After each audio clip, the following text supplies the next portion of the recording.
Orlando, Hoy Edgardo. estamos esperando noticias, no, no, No, de, no esperen, llamen, pregunten, acosen, sí, porque es que aquí se sientan a dormir en los laureles, ellos no se sí, mueven. sí es cierto. Eso hay Eh, que presionar. bueno, nuestros primos, ya nosotros estamos rodeados de italianos por todas partes y nosotros no. Mm. Y yo Tenemos, inicié todo de primero, sí, hace 12 años o más.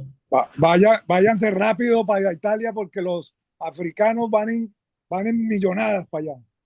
no, y en España también, la Canarias ya creo que hay gente viviendo en el agua, Sí, porque pero, no pero caben. como Italia está vacía, ya entonces van a llenar esa vaina. Hay que Sí. llenarla con gente. Italia, el problema del sur, sí, el problema del sur es que está vacío, porque todos los del sur, como no hay oportunidades aquí en el sur, se van para el norte. Claro. El norte está superpoblado y del Pues sur el gobierno le está dando incentivos a las alcaldías para que habiliten algunos edificios abandonados para darle posada a esa gente. Y lo uy, digo con eso, plena seguridad porque ya lo he constatado aquí en el pueblo. Ya hay 6 habitantes de África, no sé de dónde, porque no hablan ni pío de italiano. Yo no sé qué lengua hablan. por eso deben agilizar las nacionalizaciones por sangre, ¿no? Deben darle Yes. más agilidad, aunque A ver, aparente, Edgardo, yo te voy a explicar una cosa. Yo he tenido mucho contacto con la oficina de registros aquí porque tengo varios familiares enredados con la, con el pasaporte, con la renovación del pasaporte. Entonces, la oficina de aquí dice que no, que eso sobre las nacionalidades le compete a Roma. Cuando digo, bueno, ¿y Roma qué dice? Ah, no, y Roma responde, no, es que el de Bogotá no han mandado las cosas. No, eso lo descentralizaron, ¿no? No, pero espera, y sí, Por entonces en regiones. Bogotá uno pregunta y dice, no, no, no, es que Roma no responde, y entonces es un círculo vicioso y eso se está eternizando. Entonces, por lo que hemos hablado algunas personas y que hemos tenido algún conocimiento de estas diligencias, creemos que es el mismo gobierno que está ralentizando, está volviendo muy lento los procesos, porque... para que entren los africanos. El de todo el mundo, están acumulados todas mira, en la oficina de aquí, que esto es un municipio de 4 gatos, somos poquísimos y te juro que hay por lo menos 50 centímetros de documentos acumulados en la oficina de registros. Es que los migrantes no necesitan permiso para estar en ningún lado. Entonces, Oiga, me llama la atención que Roma calle, porque Roma locuta, ¿recuerdan? Ah. Causa finita, Roma locuta. bueno, creo que ya son las 5 en punto. Se comienza porque a mí me citaron para las 5 en punto. No, me llamó el doctor Holzman, estaba en un trancón en Santiago que está llegando como a las 11:10, 11:15. Entonces yo le Ah, dije bueno. que como él puede estar poco tiempo, que nos tiene que compensar rodando también su permanencia. Ah, ok. Claro. Vale, vale. Bueno, ¿quiénes entraron para ver? Entró Rafael, Liceno, Rafael Ospina. Álvaro, Conciliaciones, Alejandro Arenas. Hatem, ¿quién es Atem? Atem, ¿quién es? Jesús Alfredo, ¿cómo está Jesús? Alfredo Jiménez Barro, ¿cómo está el canal? Muy bien, todo por aquí bien. No se lo han llevado. Con mucha agua. Aquí sigue, Está sí. lloviendo bastante. Aquí está todavía. Leobedis, buenos días, Leobedis, ¿cómo estás? Rafael Gómez, hoy pude entrar sin problemas. Rafael Buenos días, Ospina, ¿cómo están? Buenos días. Rodrigo Valencia, buenos días. ¿Cómo están ustedes? ¿Quién es Atem? ¿Cuál es Buenos su días, buenos nombre? días. Soy yo, buenos días. Mi nombre es Hatem Dazuki. Tuve la fortuna y el privilegio de ser 2 veces diplomático en Chile, muy interesado en esta charla. Ah, maravilloso. Bienvenido siempre. Muchas gracias.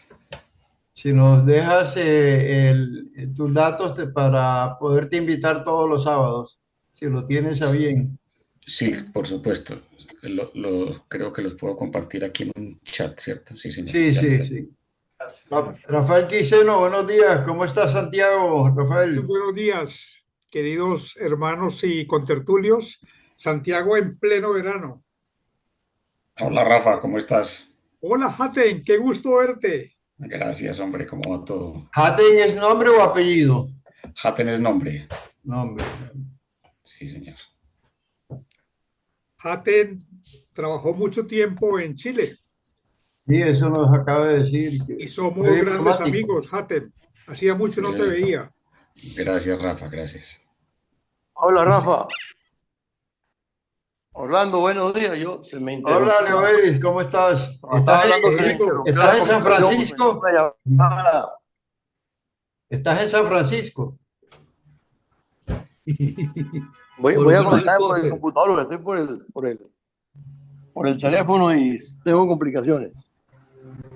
Ah, es que vemos el puente atrás, sí. Muy bien, bienvenido. Oye, ¿y Hapten es de qué origen ese nombre? Es ¿Eres paisa? libanés. Ah, libanés. Sí, yo soy paisa, pero sí, señor, mi padre es libanés. Ya, perfecto, muy bien. Bueno, Buenos esperemos. días, ¿cómo están? ¿Quién habla? Rodrigo Eh, Valencia. Ah, Rodrigo, acabo ¿cómo estás, de ver Rodrigo? buenos días, acabo de ver una noticia que creo que se debiera de confirmar hace 2 minutos. Un buque ruso iba hacia Venezuela y fue interceptado por buques de Estados Unidos. No se sabe qué irá a ocurrir con ese evento.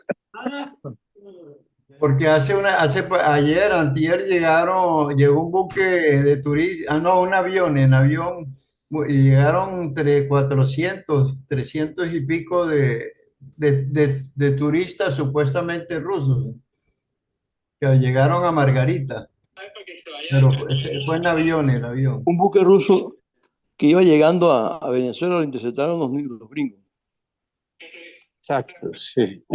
Lo detuvieron. Como que lo Oye, detuvieron felicitaciones, embarcaciones de felicitaciones. Estados Unidos. Sobra decir que simplemente fue firmar porque ustedes ya tenían su unión establecida, ustedes han sido resilientes, han sido una pareja fenomenal. Ah, caramba. Problema de derecho de familia. No entiendo. Leovedis es notario, ¿verdad? Creo que él es notario. De Debería los llamarse Leo mejores que han habido. Veritas. ¿Ahí me escuchan? Leovedis, tú sigues siendo notario. Ya yo dejé ese notario desde febrero. Debería ser, sí, como notario, Leo Veritas. Leo la verdad. Sí. Orlando Pirameque, buenos días, Orlando.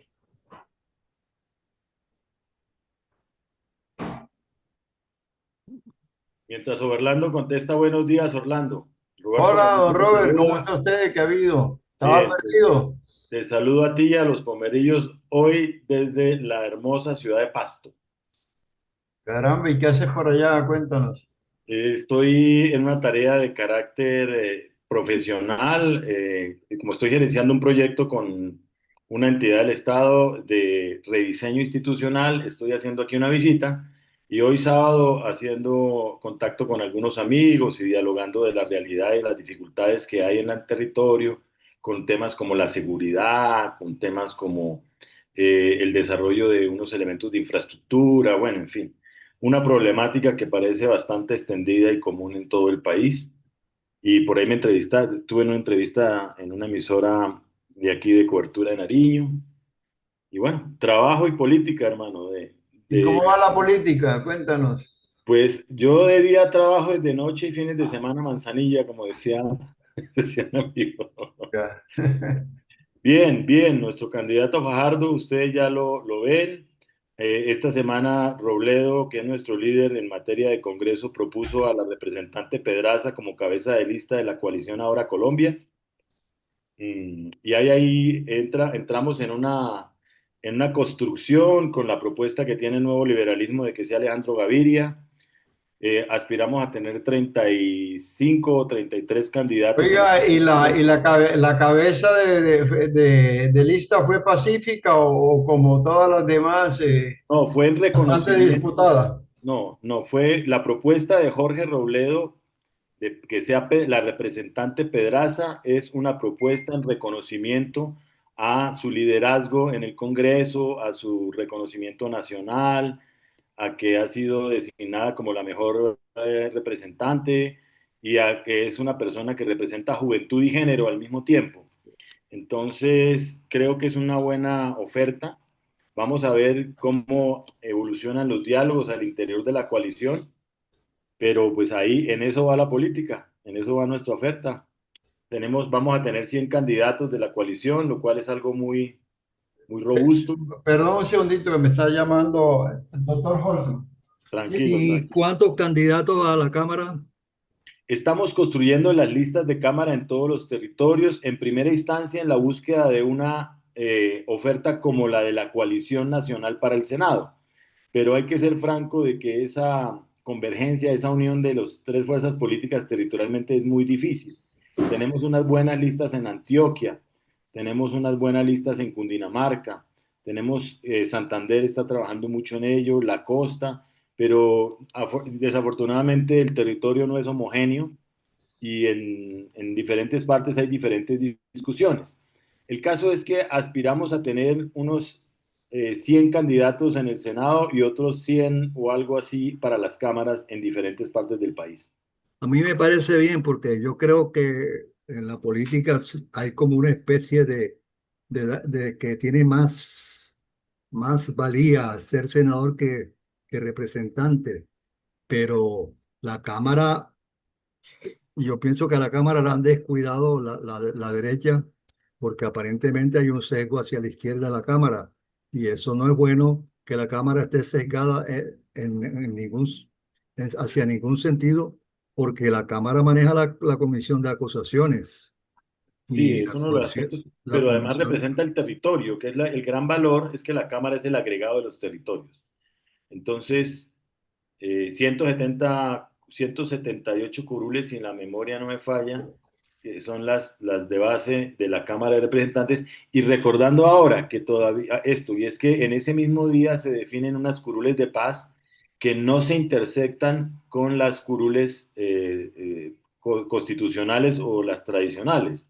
Entonces, los territorios ameritan, Edgardo, mucho trabajo y impulso, y no hay que descuidar los territorios, y una forma es tratar de hacer eso. Aquí, por ejemplo, en Nariño, hay que decirlo, ahí todavía está muy incipiente, no se ha logrado desarrollar un diálogo fuerte y robusto para tener una lista de 5 candidatos, y esta mañana estuve reunido con un líder nuestro, un concejal acá de la ciudad de Pasto, y bueno, vamos a ver qué sale, pero a los territorios necesitan mucho trabajo, sí señor, tiene Cuando razón. habla de territorio son las antiguas intendencias, ¿no? No. Cuando hablo de territorio es en la teoría de centro-periferia, es Bogotá y el resto. Mira lo que pasa en Antioquia, mira lo que pasa en el Valle, mira lo que pasa en Oiga, Santander. perdone, ahí aparece la letra H. ¿Eres Guillermo Holzman? Guillermo, ya entraste. Aparece un H. No, ese es Gustavo Socha. Mm, ya, perdón, sí, perdón. Sigue, Roberto. Entonces decía que cuando me refiero a territorios me refiero a todo lo diferente a centro, que es muy, muy rico, muy diverso, muy potente. La provincia. Sí, pero que tiene un reto articulador duro y es diferente a la perspectiva o visión que se da desde el centro o desde la nación. Entonces, cada departamento tiene sus cositas, sus fortalezas y sus circunstancias, entendiendo que hay unos más fuertes que otros. Yo soy de los llanos, yo soy de Villavo y le tengo mucho afecto a mi Orinoquia y mi Amazonia, viví en Leticia mucho tiempo. De hecho, si Dios permite, estaré el próximo fin de semana en Mitú, donde las dificultades son todavía mucho más profundas, pero de las que existen, como existen en la provincia en general. Ya. Esa es la búsqueda. Entonces, por eso fue que, que Claudia fue a darse unos baños allá en el Orinoco. Ahora, sí, pues es tiempo de campaña que unos bailan champeta, otros se dan champú, bueno, en fin. Baños y Orinoco, yo no sé, suena. Pero sea para elogiar que al menos en este momento se da el esfuerzo de aproximarse a unas realidades que existen, que son muy nuestras y que en la cotidianidad no las tenemos tan presentes, ¿no? Sí, ella Sí. estuvo, me parece que estuvo en el río Tomo, en una suerte de excursión de estas agroturísticas. El río Tomo pasa por Marandúa, si mal no recuerdo, Marandúa es la sede de la base aérea nuestra del oriente colombiano. Oiga, ¿y cómo va Marandúa? Porque eso fue un proyecto de Belisario que anunció me No, acuerdo, no se me olvida, un sábado, eh, y pensando sí, quizás lo en mencioné en la Brasilia. certeza, lo mencioné en la certeza que lo ibas a recordar. Sí. Sí, Quizá Belisario como él pensaba en una Brasilia colombiana, ¿no? Con Marandúa. inauguró Marandúa, pero déjame señalarte una frase que recordé en estos días con ocasión de un artículo de prensa de un amigo llanero, un periódico llanero. Belisario en ese tiempo mencionó, por aquí hay pocos votos, pero mucha patria, haciendo alusión a que el país poco invierte en regiones apartadas por su falta de potencia electoral, de ser potencia electoral. Y ese es el desequilibrio de las cámaras, ojo, ese es el desequilibrio de las cámaras. Mientras esos departamentos como unidad seccional tienen dos representantes, los otros, como es en función de la población, tienen 8. Por ejemplo, Nariño tiene 5 cámaras y Bogotá como territorio, Cundinamarca, el centro donde está la mayor población tiene más cámaras, por lo tanto más peso legislativo, por lo tanto más capacidad para presionar la orientación de los presupuestos, por lo tanto las inversiones van a donde hay más gente y menos donde hay poca población pero grandes necesidades. Esa es una distorsión que tenemos nosotros que hay que encontrar cómo corregir. Pues Pero donde pensando, siga por favor. escúchame esta historia. Tenemos no más de 20 parlamentarios de los casi 300 en más del 60% del territorio, que es esa región de Orinoquia y Amazonia. Entonces la representatividad territorial es muy pobre. El 10% de las cámaras versus el 60% o en representación del 60% del territorio.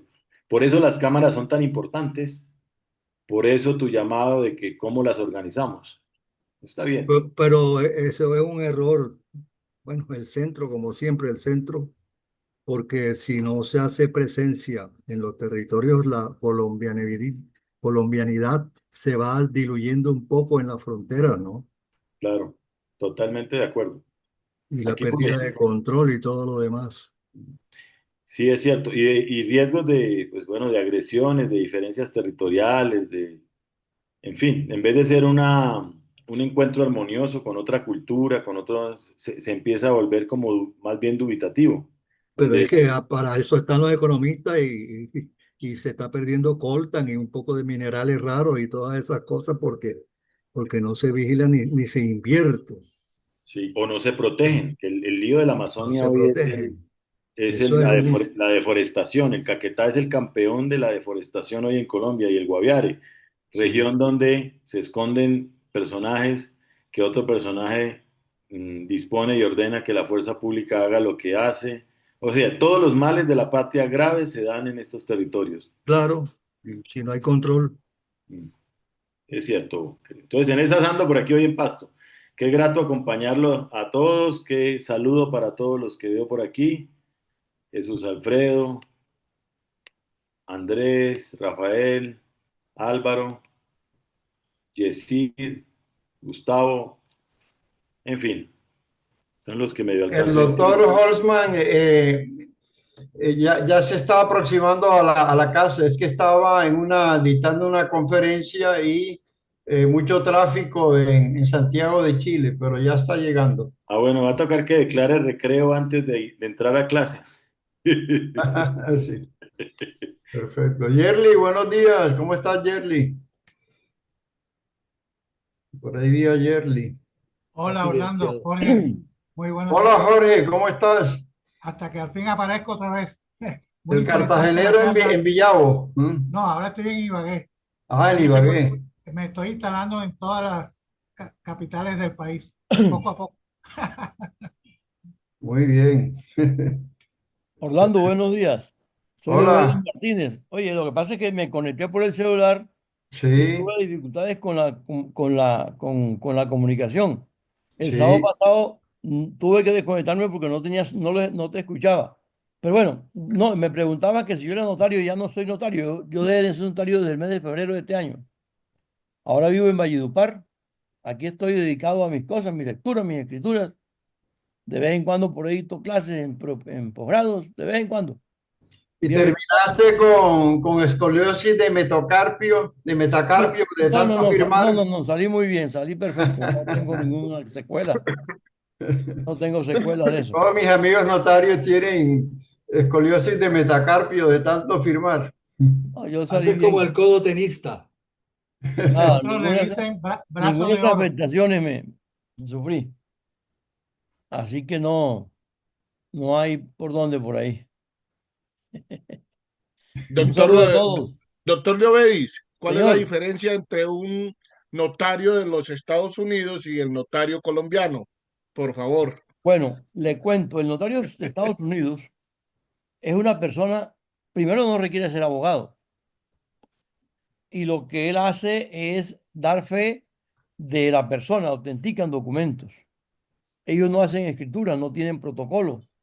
eh, y tienen, es una actividad concomitante con cualquier otra actividad. El notario colombiano es un particular, pero que debe dedicarse de manera exclusiva a la actividad notarial. Eh, Además de dar fe pública, elabora, autoriza escrituras y lleva protocolo, lo que no tiene el notario norteamericano. Bueno, perdone, ya llegó el doctor Guillermo Holzman. Guillermo, buenos días. Bueno, ¿Qué tal? Muy bienvenido buenos y días, pa'lante. Orlando. Gusto en saludarte. ¿Qué Un tal gusto ese en saludarte. tráfico? Uy, horrible. Además con un calor también que es muy pesado. Así que, pero ya hemos logrado llegar afortunadamente. Un agrado verlos, saludarlos y poder compartir con ustedes algunas ideas y totalmente dispuesto para todas sus preguntas. Muy bien, entonces como estás corto de tiempo, empecemos. Pero eso sí, nos compensa los 15 minutos. Sí, no, con todo agrado, no con Ok, ningún problema. gracias. ¿Qué tal, Roberto? ¿Qué tal? ¿Cómo está? Muchas gracias, doctor Guillermo. No, gracias a ustedes. Sí, Entonces, Yesid comienza a preparar para la grabación y iniciar nuestra tertulia del día de hoy. Por perfecto. silenciamos micrófonos. Cierren micrófonos, por favor. Queda abierto el del doctor Holzman, el mío y el de Yesid. Perfecto. Cuando quieran, empiezo. Ahí me comentas. Espera que vamos a grabar, sí, con tu autorización, claro. Sí, por supuesto. Perfecto. 5, 4, 3, 2, 1. Comenzamos. Muy buenos días. Estamos en la tertulia de Amerillo al Pomerillo. Llevamos más de 200, de casi las 300 sesiones ya, unas 80 están grabadas y disponibles en YouTube. En esta plataforma en YouTube van en directo y quedan abiertas a la audiencia en simultánea, es decir, que hay personas escuchándola por YouTube. En esta tertulia se defiende la democracia, el libre pensamiento y el pluralismo ideológico. Se pueden exponer todas las ideas con rigor, seriedad y objetividad. Naturalmente se admite el disenso como un elemento fundamental de la democracia, pero no cabe ni el dogma ni el proselitismo que procura ser cauda o adoctrinamiento. Nuestras tertulias se realizan los sábados a partir de las 11 de la mañana en la hora de Colombia. Nuestro entorno es de igualdad y respeto mutuo, donde todas las opiniones son válidas porque pueden enriquecer y dar lugar a debate, a una relación dialógica. Se espera de los participantes una activa participación, que cada uno exponga sus puntos de vista, sus ideas y opiniones. Como en toda tertulia hay un moderador que concede el uso de la palabra. Ser tertuliano o contertulio es una magnífica oportunidad de enseñar y ser enseñados, también de desarrollar habilidades en la expresión del pensamiento, de la réplica y la contrarréplica, de los temas o el tema propuesto, que en nuestro caso son temas diversos. En la historia universal las tertulias han sido motor u ocasión de grandes eventos científicos, sociales y políticos. En la historia de Colombia, ellas contribuyeron a paralizar al Imperio Español, generalmente dirigidas por damas muy ilustres en los famosos salones literarios. Es por esta razón que en nuestra tertulia las damas tienen prelación en el uso de la palabra. Hoy tenemos la muy grata presencia del doctor Guillermo Holzman, quien nos va a dar una charla sobre el siguiente tema: elecciones en Chile, lecciones y desafíos para el proceso colombiano. Guillermo Holzman es analista y asesor político, ingeniero de ejecución, magíster en ciencia política de la Universidad de Chile.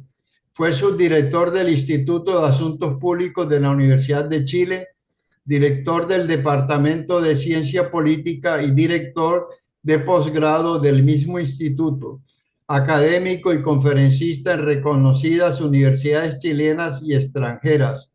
Es consultor nacional e internacional de reconocido prestigio, con experiencia en los ámbitos de seguridad y defensa, estrategia corporativa, inteligencia, prospectiva, análisis político, seguridad ciudadana y anticipación estratégica. Es autor de libros, articulista, conferencista internacional. Guillermo, su presencia nos honra mucho. Le voy a conceder el uso de la palabra de manera ilimitada para usted. Cuando termine habrá una sesión de preguntas y respuestas. Es suyo el uso de la palabra. Adelante, Guillermo.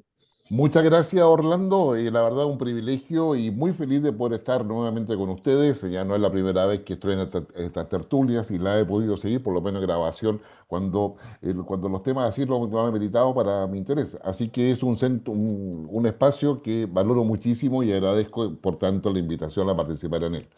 Empecemos. Hay varias cosas que es necesario, yo creo, que señalar conforme a lo que Orlando me ha pedido en términos de experiencia chilena que pueda, con los elementos que le voy a entregar, servir para poder analizar e interpretar lo que está pasando en Colombia. Quizás lo primero se hace señalar que acá en Chile hay una fragmentación política, una fragmentación ideológica y una fragmentación social, que es, yo diría, común a todos los países, incluso a aquellos europeos que consideramos como más sólidos en términos democráticos. El segundo punto es que hay un proceso de debilitamiento de la democracia. ¿En qué sentido? En el sentido en que la democracia, el sistema democrático tal cual lo tenemos hoy día, es considerado como parte importante de la ciudadanía como un Estado, como un sistema que no llega oportunamente a solucionar los problemas de la población.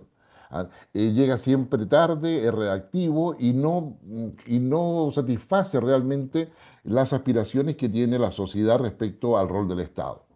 En cuarto lugar, lo que ahí tenemos también es que se ha producido un proceso de desideologización de parte de la sociedad. La sociedad ya no cree en la izquierda y la derecha, quiere cosas distintas. Algunas teorías van por el lado de que efectivamente los menores de 35 años ven las cosas diferentes porque están influidos por las redes sociales, por una diversidad de estímulos que les hace, digamos, verse muy alejados de lo que es la izquierda y la derecha tradicionales que todos acá, yo diría por lo que veo, hemos conocido en los años 70 o en lo que fue los resabios, o sea, la propia Guerra Fría y los resabios de la Guerra Fría. Un sexto punto que es importante es que es anotar que los partidos políticos tradicionales pareciera haber llegado a un punto de empezar su desaparición o por lo menos su debilitamiento en el proceso democrático.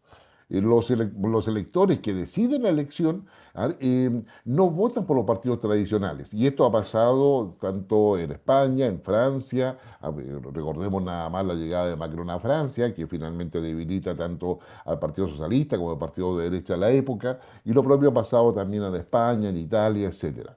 Lo cual da cuenta de que hay una suerte de cuestionamiento al sistema de partidos, al sistema políticos, y a su vez también tenemos como séptimo punto, si mal no recuerdo, voy en ese, tenemos una, una presencia de posiciones radicales que provienen de la izquierda, como también posiciones radicales que provienen de la derecha. La izquierda aparece mucho más consolidada, si se quiere, en términos de una minoría intensa, que logra rearmar los distintos grupos que hay en la sociedad, justamente en virtud de las expectativas no cumplidas por el Estado.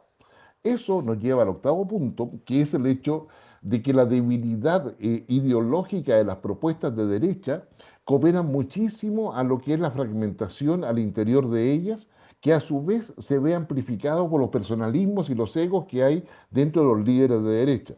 En cambio, al lado de la izquierda, teniendo más debilidad ideológica en términos de su presentación, poseen mayor capacidad de poder levantar a alguien que, no representando toda la izquierda, sí logra ser más pragmático, más funcional en términos de poder canalizar justamente ese pensamiento que aparece imaginariamente, a mi modo de ver, más sólido que los planteamientos que hace la derecha, para colocarlo en esos sentidos. Yo creo que con esos 8 puntos como primera aproximación. Permítanme compartir un poco alguna reflexión en torno a los resultados que hubo aquí en Chile, para luego de ahí ir a lo que nos interesa. Em, la- la- Como ustedes bien saben, el 16 de noviembre tuvimos una elección aquí en Chile donde había 8 candidatos presidenciales.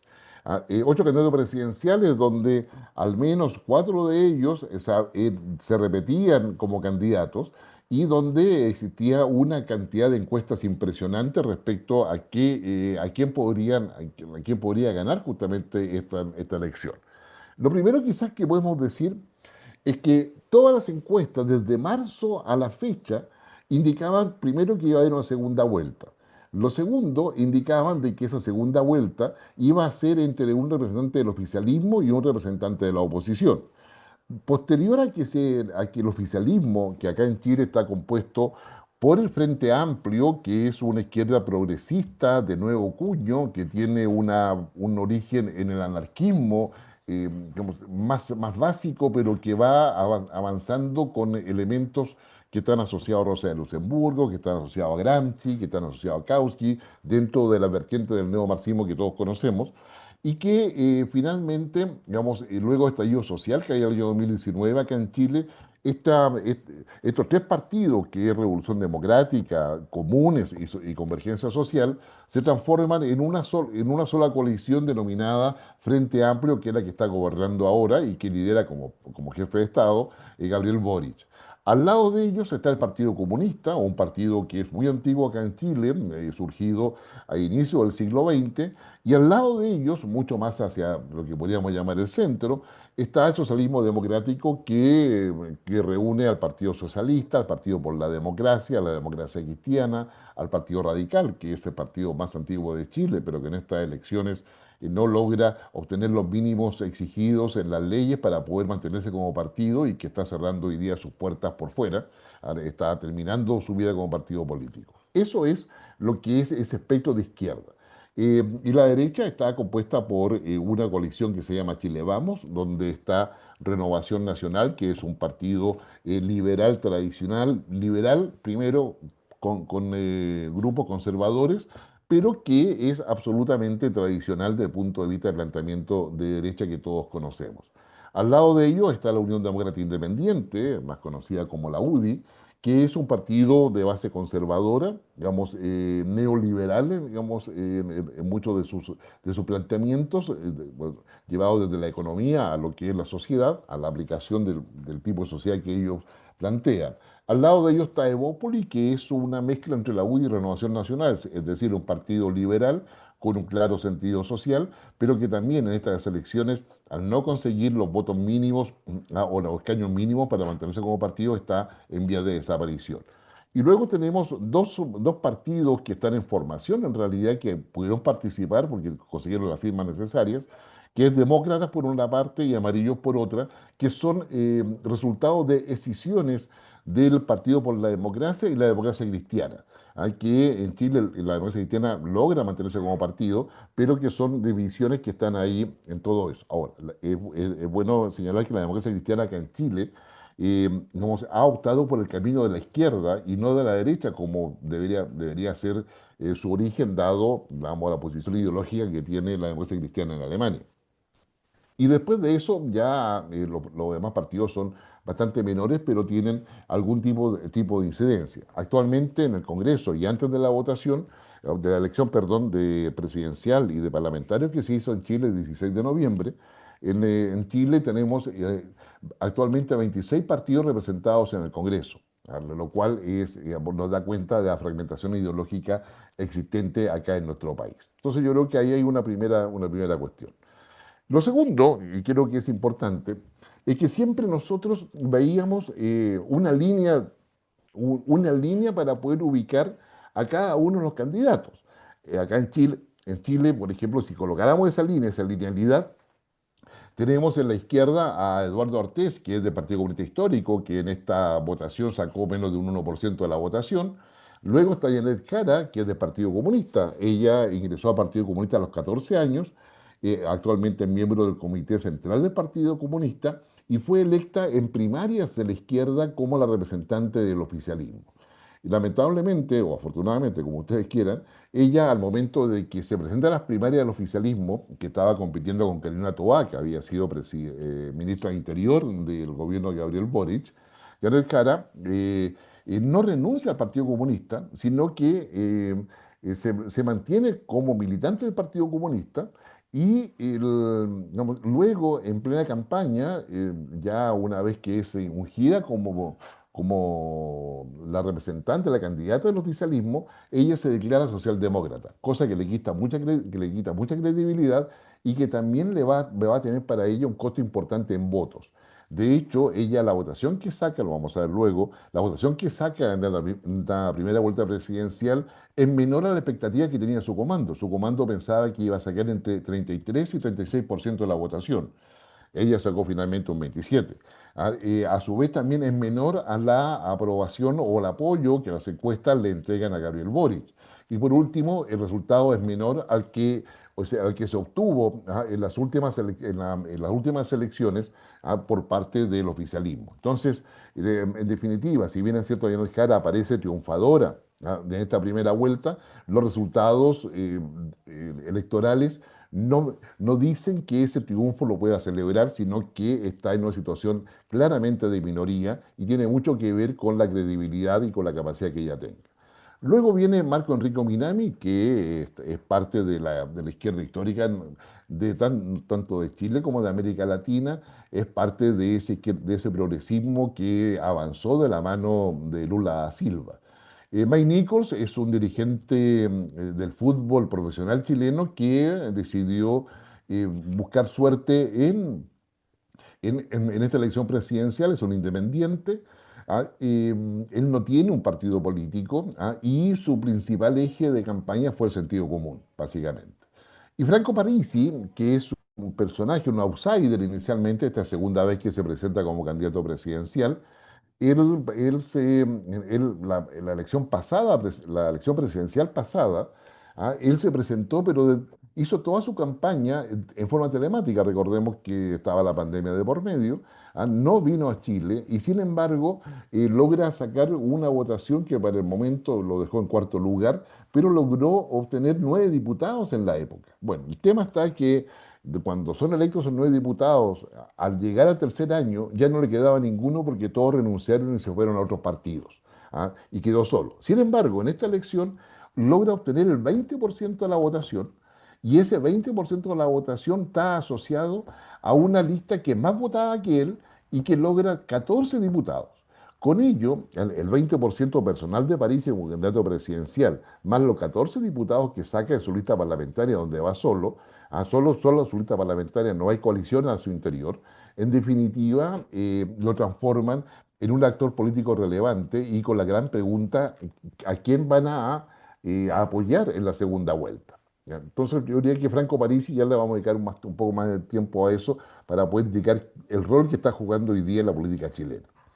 Luego está Evelyn Matei, que termina quinta. Ella es la que estaba inicialmente con la posibilidad cierta y por varios meses estaba liderando las encuestas y que sería la que iba a acompañar a Jara eventualmente en la segunda vuelta. Finalmente, Matei termina quinta y es ahí donde están los partidos tradicionales y es ahí donde lo que conversábamos, el desgaste de los partidos tradicionales, la falta de apoyo de esos partidos, en definitiva lo lleva a que tenga en quinto lugar, siendo el mayor fracaso que tienen tanto Renovación Nacional, el Partido Liberal, ¿no es cierto?, como también la UDI, el Partido Conservador. La UDI no logra obtener ningún senador, o sea, pierde los 3 que tenía y no logra ninguno. La Renovación Nacional igualmente tiene una baja sustantiva en los parlamentarios y finalmente José Antonio Kast, que es el Partido Republicano, que es una suerte de un partido conservador, populista, nacionalista, si queremos verlo de eso. Ahora, debo advertirles que, y eso lo podemos conversar si ustedes quieren posteriormente, Kast representa muchísimo lo que es la propuesta de lo que hoy día se denomina iliberalismo. El iliberalismo en términos de que propone la idea de un orden, de un manejo económico mucho más estricto, pero basado en el orden y condiciones de seguridad también muy estrictas. Y finalmente está Johannes Kaiser, que es el Partido Nacional Libertario, es lo más parecido probablemente que tiene más sintonía con Milei en Argentina, y claramente tiene sacó el 13,4% de los votos. Es así que conforme esta muy rápida visión de resultados, se espera que en 4 años más quienes sean candidatos presidenciales serían por lo menos Parisi, sería Kaiser y lo más probable que Boric. O sea, es decir, acabamos de cerrar esta candidatura y ya tenemos 3 candidatos a puertas o por lo menos, digamos, listos para aparecer como presidenciables en 4 años más. Lo cual transforma la democracia en una suerte de mecanismo de distribución de poder, pero lejano de la necesidad de la sociedad. Yo creo que esa es una primera reflexión en torno a ello. Luego viene lo que ustedes ven en la lámina, acerca de que si nosotros dejamos casi Kaiser como esa línea de derecha que está bastante clara, y tomamos esa línea de izquierda que con Jara y Artés está bastante clara, la pregunta es si lo que está entre medio constituye o no el centro. Acá en Chile se ha dado la discusión en que el centro político desapareció. Se ha dado la discusión que no hay centro político y que los candidatos al buscar el centro político, y refiriéndose particularmente a Matei, no lo consiguieron, y menos lo consiguió May Nichols con su idea de sentido común, ni Marco Enrico Minami con su denuncia permanente a una izquierda que no se hace cargo de las demandas de la sociedad. En esa perspectiva, entonces, yo diría la primera afirmación que quisiera hacer, provocativa en todo caso, es que el centro, o sea, lo que se ha perdido es la linealidad. Las únicas líneas que son identificables son las que están a la izquierda y a la derecha, que sería casi Kaiser, que es posible colocar una línea ahí, perdón, una línea recta, y lo propio podemos colocar una línea recta con Jara y con Artés. Sin embargo, el centro, ahí hay una interrupción, pero esa interrupción significa que aparecen varios centros que se alejan de la línea. Es decir, la línea uno la puede colocar en términos imaginarios, pero después de eso, digamos, con los resultados que tenemos en Chile, hay varios centros y ahí tenemos un centro 1 que lo podríamos denominar por aquellos que son anti-establishment, que son donde se canalizan los votos Parisi, o sea, Parisi en este esquema canaliza los votos de los desencantados en general con el sistema político y con el sistema de partidos. Un centro 2 que son, yo diría, el voto pragmático. Acá debo señalar de que acá en Chile, en esta elección, se incorporaron un poco más de 5 millones de nuevos votantes. 2 millones que son aquellos que no votaban, porque anterior a esta elección el voto era voluntario, y 3 millones aproximadamente que votan por primera vez, considerando que en Chile hay inscripción automática y voto obligatorio. Por lo tanto, acá convergían esas dos exigencias en términos de esos 2 millones que votan obligatoriamente y que antes no votaban, y 3 millones que votan por primera vez obligatoriamente. Y esos elementos, esa cantidad nos lleva a cerca de un 25%, si uno toma todas las encuestas que se han hecho en Chile, los estudios electorales que tenemos a la vista, hay un 25% que es un voto pragmático. Es un voto totalmente pragmático y que lo deciden normalmente como máximo 10 días antes de la elección. Por lo tanto, es un voto que no se refleja en las encuestas. Esto es importante porque si vemos los procesos electorales presidenciales de Ecuador, ¿no es cierto?, el de Bolivia recientemente y el de Milei, nos vamos a dar cuenta que las encuestas no daban cuenta de, o sea, no le apuntaron, dice uno en términos cotidianos, o sea, no fueron capaces de predecir los resultados tal cual se pensaba. Por ejemplo, ninguna encuesta acá daba a Matei en quinto lugar, ninguna encuesta daba a París en tercer lugar. ¿Ah? Sí habían encuestas que con posibles contendientes en segunda vuelta, pero es evidente de que las encuestas se equivocaron. Es decir, y eso ha sido permanente, incluso en Estados Unidos con Donald Trump, si ustedes recuerdan el año pasado, la elección en Estados Unidos, las encuestas también se equivocaron. Entonces, lo cual quiere decir, más allá que queramos entrar a un debate metodológico respecto a cómo hacen las encuestas, o cómo se elige la muestra, en fin, y todos esos elementos propios de un estudio de opinión pública, lo concreto, desde el punto de vista por lo menos de mi análisis, es que acá hay un porcentaje de electores que son los que tienen la capacidad de mover la aguja de un lado hacia otro, cuya comportamiento electoral no sale reflejado en las encuestas. Y ahí aparece el fenómeno Parisi, acá en el caso de Chile. Hay un centro 3 que tiene que ver con, lo diría, con los que no le creen a nadie, y van por la disrupción. O sea, que son que es un nicho disruptivo que finalmente vota por el que menos consideran que puede salir electo, pero solamente porque ninguno de los candidatos lo satisface ni cosa parecida. Y un centro 4 que considera que la selección es una pérdida de tiempo y que no le gusta ir a votar, pero ya que lo obligan va a votar y hace un voto de daño, si quiere decirle al sistema democrático, votando por alguien que no está comprometido con los partidos, tiene elementos comunes con los otros elementos de los otros centros que hemos señalado, pero esa es la descripción que podríamos estar haciendo. Es decir, el gran problema de punto de vista de la observación tradicional de la línea política es que nos aferramos a que esa línea existe y que el centro existe.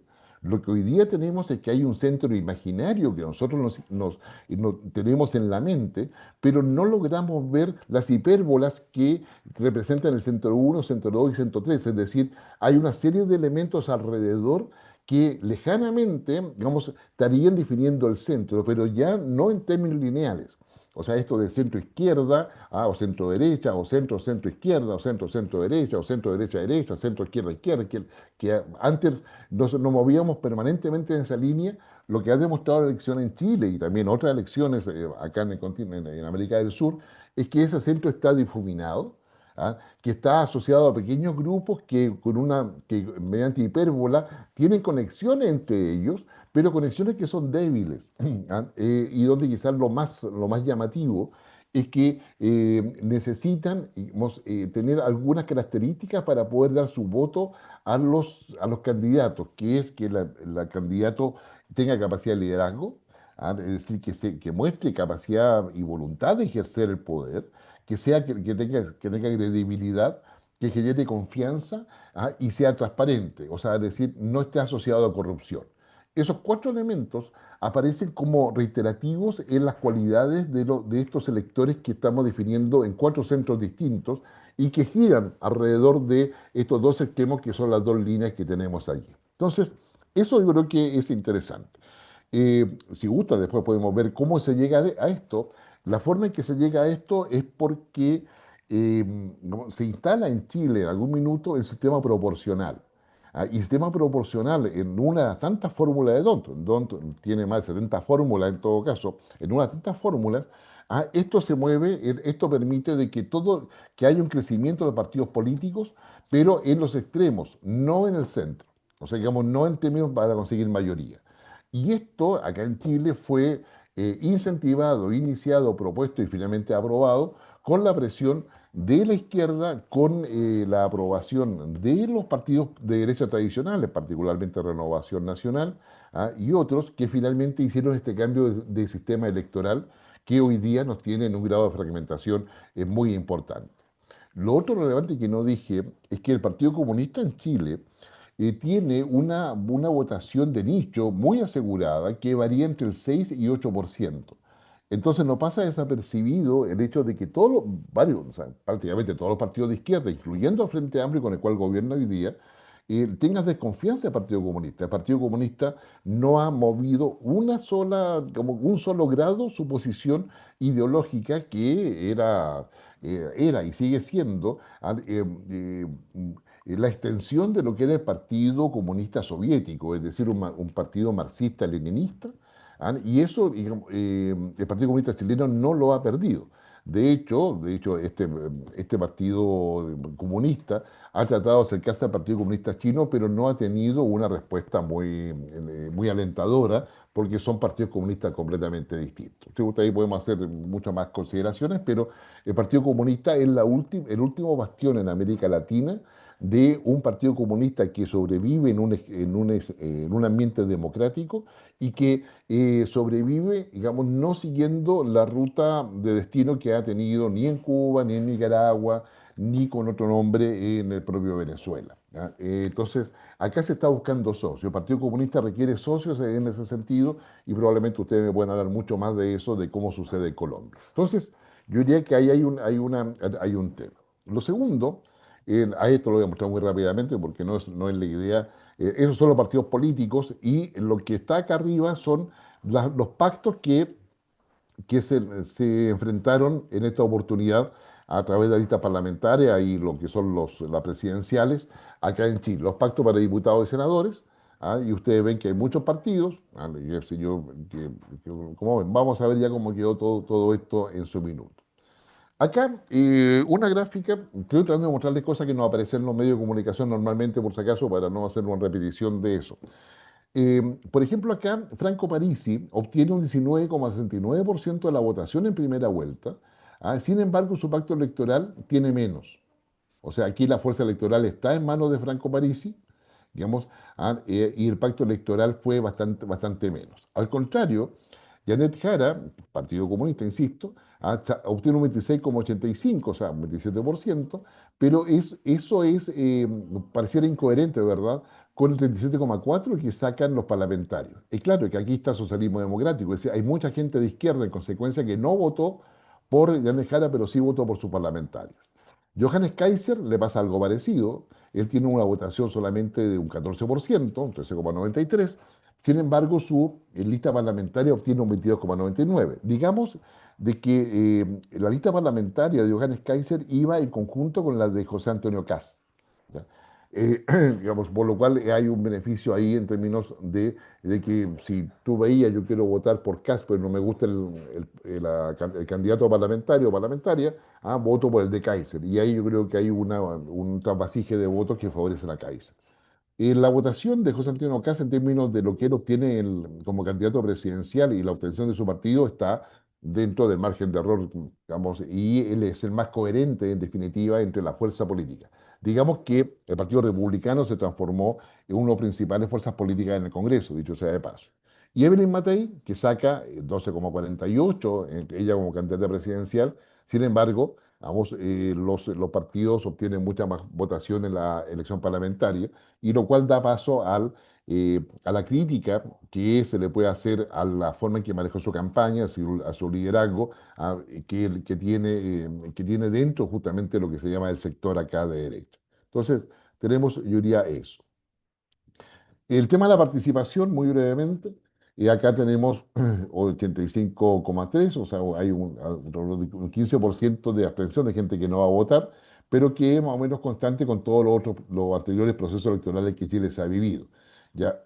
Digamos, y que son plebiscitos constitucionales que era con voto obligatorio, por si acaso. Acá, en este se aplica inscripción automática y voto obligatorio. Del 22 al 24 solamente voto obligatorio, pero está muy marcado por los plebiscitos, por los plebiscitos constitucionales que tuvimos. Y lo demás, parte importante, del 99, cuando se hace la reforma y se cambia a voto voluntario, se nota la caída, que tiene implicancias ideológicas en términos de favorecer muchísimo al Partido Comunista, que logra sus primeros diputados, incluso senadores. La comparación nulos y blancos la coloqué porque creo que es relevante en términos, si bien, si bien los votos nulos y blancos no son votos válidos, ¿ya? Vemos que a nivel de presidente, ¿ya? Está dentro de márgenes normales, normalmente a nivel internacional, o por lo menos los estándares que uno se mueve en análisis político, a un 4 o 5%. Ya el 5% es preocupante, pero menos del 5% está dentro de los márgenes normales de gente que vota nulo o blanco, porque que incluso, digamos, con esos porcentajes ni siquiera alcanza a ser considerado como voto de protesta, digamos, porque es muy marginal. Sin embargo, los votos nulo y blanco y diputados senadores son interesantes. Un 20,04 en el caso de diputados, y un 17,26 en el caso de senadores. Esto es preocupante porque da cuenta de que las alternativas que se presentaron no satisfacían para nada las demandas de parte del electorado. Y ahí podemos, o sea, en parte esto se debe a que habiendo muchos partidos, la gente que está trabajando todos los días, todo el día, que no sigue la política directamente, no entiende la diferencia entre uno y otro, y ante la confusión, que sería la primera explicación que uno podría dar, prefiere votar nulo o blanco porque no quiere darle el voto a nadie que no conozca y tiene mala opinión de la política en general. Esto es importante porque en el actual escenario para segunda vuelta, para Yanet Jara, la idea de poder, o sea, el principal desafío de Yanet Jara en la segunda vuelta es de dónde sacan los votos para poder acercarse al 50%. Y la verdad es que no tiene de dónde sacarlos, salvo que de París se saque algunos votos. Mi opinión personal como analista es que un máximo de 20% de los votos de París se va a ir a Yanet Jara. Un máximo de 40% de los votos de París se va a ir a José Antonio Kast, y el resto se va a ir a nulo o blanco. Esto significa en la práctica de que el voto nulo o blanco va a ser parte de la oferta electoral que el ciudadano va a...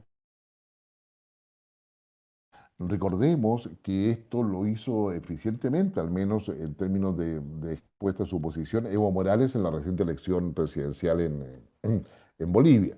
Entonces, el voto nulo blanco pasa a ser ahora una sombra que, si bien es cierto, no es válida en el conteo oficial o los porcentajes finales que se dan a conocer, finalmente va a pasar a ser parte de un análisis bastante entretenido. Yo considero que lo más probable es que los votos nulos blancos en la segunda vuelta presidencial estén más cerca del 20%, y ojalá que no sea más, porque sería un problema, básicamente. Van a estar alrededor del 20%, ojalá mucho menos, pero yo diría, viendo estos votos nulo blanco, donde da cuenta de que el ciudadano está dispuesto a votar nulo blanco, sin lugar a dudas nos da todo un desafío en términos de interpretación. Los resultados presidenciales, como ustedes bien saben, son esos. Kast saca 23,9, Jara 26,8, prácticamente 3 puntos de diferencia entre ellos. Y ahí está el resto de la votación de los otros candidatos. Y Franco Parisi con 19,7, que es la verdadera, yo diría, revelación de este proceso electoral. ¿Ya? Y van viendo de que el resto, hay tres que son totalmente marginales desde el punto de vista de votación. Evelyn Matei, que ya lo comentamos, y Johannes Kaiser, que termina siendo, afianzando su plataforma política y de partido, y que le permitirían ser candidato en la próxima elección. Teniendo presente que ustedes recuerden de que en Chile no hay reelección, es decir, dura 4 años y no puede ser reelecto. Entonces,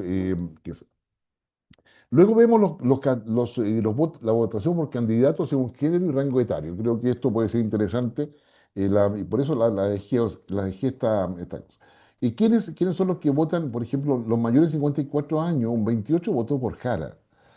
Lo propio también en mujeres, digamos, y mujeres un 10% más. Bueno, ustedes pueden seguir el análisis de todo ello, pero quiero ir solamente a colocarle a Parisi, que es la suerte de outsider anterior y que hoy día aparece nuevamente con un discurso. Él estaba proponiendo, por ejemplo, devolverle el IVA a las mujeres. O sea, perdón, devolverle el IVA de los medicamentos. Es decir, tú vas a comprar un medicamento, y devolverle el IVA, como que el IVA no sea parte del costo. Eso tuvo mucho impacto. Igualmente proteger a la mujer, ayudarla, darle mucho más ayuda directa, etcétera. Y son cosas que fueron muy, muy relevantes. Y aquí vemos que en los menores de 35 años Parisi tiene una clara preferencia respecto a los demás candidatos y también en mujeres ya menores de 35 años. ¿Ya? Acá hay claramente una fotografía, donde uno puede decir, a ver, ¿por qué menores de 35 años por París? Y ahí hay que ir a ver cuáles son sus propuestas concretas para poder entender de qué él canaliza el descontento general independiente, como se llama, o sea, el independiente que lo llamamos pragmático, anti-establishment, etcétera. Finalmente París canaliza algo. ¿Ya? Y eso estamos hoy día todavía acá en Chile discutiendo sobre qué significa todo eso. Y hay obviamente muchas opiniones. Si queremos verlo con respecto con la primera vuelta del año 2021 acá en Chile, vemos que baja su performance electoral, si lo vemos de esa manera. La fuerza de Boris y Proboste, que era quien era candidato con respecto a Jara, también baja del 37 al 26. Es decir, Sichel Matei, digamos, se mantienen, o sea, no hay mayor novedad. O sea, es decir, digamos, Parisi, digamos, que sacó un 12,8 en 2021, ahora sube. Entonces, por eso es toda la explicación que he dado a ese respecto. Artés, Artés ya lleva, creo que esta sexta postulación a la presidencia que lleva, ya tuvo un 1,5 y sacó un 0,7, mientras que Enrique Minami tenía un 7,6 y ahora bajó estrondosamente a un 1,2.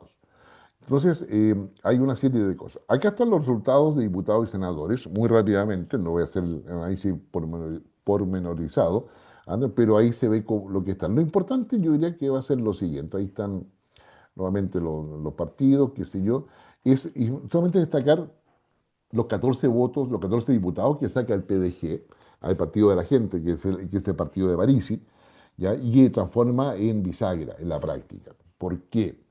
Por esto. Hoy día en la Cámara de Diputados hay 18 partidos, electos ahora a raíz de la elección reciente, hay 18 partidos representados en diputados. O sea, se baja, había 21 anteriormente, yo he hecho 26, efectivamente 26 tomando Senado y diputados. Hay partidos que actualmente están representados en Senado y no en diputados y viceversa. Bueno, la nueva conformación de partidos está con 18 partidos en diputados. La mayoría está levemente inclinada hacia la derecha, que es toda acá, pero el Partido de la Gente es el que hace toda la diferencia. O sea, el Partido de la Gente se transforma en un partido bisagra. En términos de la terminología tradicional de la ciencia política, el Partido de la Gente sería un partido atraparlo todo, como se dice la teoría. Luego tenemos la composición, digamos, del Senado, que es esta de acá, que lo que se ve más claramente, donde hay 14 partidos representados. El Partido de la Gente acá no tiene gente. En consecuencia, hay una leve mayoría, o sea, estamos hablando de uno, pero yo diría bastante débil, con los independientes, en términos de que pueda efectivamente tener mayoría en el Senado. Ahora, ¿qué es lo que importa en términos concretos? Los quórum en ambas cámaras del Congreso.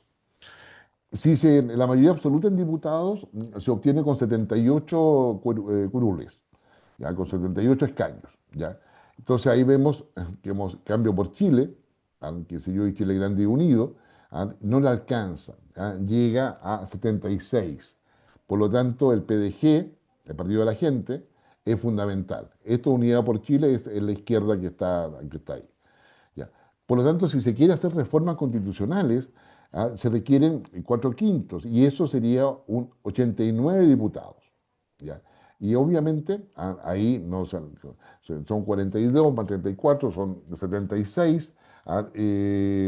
Ahí podría llegar, si todo el PDG vota, podría hacer reformas constitucionales. Entonces yo diría que tenemos, esa es la primera fotografía que tenemos hoy día. Y en el caso del Senado, tenemos una mayoría absoluta del Senado, que se consigue con 26 votos. Acá el Senado tiene 50 miembros. Y una reforma constitucional para que pueda el Senado requiere 29. ¿Ah? El Cambio por Chile y Chile Grande Unido, digamos, tiene 25. O sea, por lo tanto, tiene dos independientes, que 27. Y por lo tanto necesitaría un pacto mucho más profundo en el Senado para poder avanzar hacia una reforma, una reforma constitucional, por ejemplo. Entonces, ese es el panorama que nos deja actualmente, yo diría, la elección en Chile, y con las dudas en términos de lo que significa en la práctica